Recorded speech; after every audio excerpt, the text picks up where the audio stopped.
We're looking at Strategy Inc., formerly known as MicroStrategy in here, MSRT. We're down in that 143 handle currently, down around 15 bucks on the day from yesterday's close. We're forward looking in here to earnings about a week out right now. You have a $5 expected move priced in by tomorrow's expiration. Big down move in here for a $140 stock. We're going to see if we can climb up up against this 200 SMA right here, 145.99. That is where it's currently trading here on the weekly chart. Anything above there, we're looking at that 170 mark. To the downside in here, we're going to be watching that 130 area, and then we're going to be looking at that 117. But we do have earnings coming up next week, so that might kind of give us a little bit of a run up in here going into the earlier stages of next week, perhaps, as we're getting into that earnings. We're also really oversold here on our RSI. We're sitting down here at 27. So perhaps a little bit of a bounce here if we can go up and breach and hold that 200 SMA, bounce right off of it going into next week and setting ourselves up for a good earnings. That's what we're kind of looking at in here,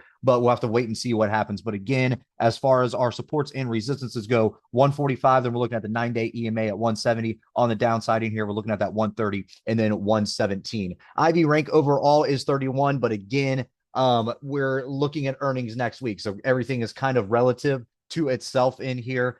So again, we got to reiterate that $5 move just by tomorrow's expiration. Then we're looking at 13 by next week. And then if you go all the way out to February monthlies, only an $18 expected move in here in about 4 expirations. So that is what we're looking at overall in MSRT. We're going to see what happens tomorrow and kind of set ourselves up to go into that earnings of next week. All right, guys, if you like this video, make sure to check us out on all of our social media. We also have a Discord service if you're interested, and you can find all of our socials in the description below.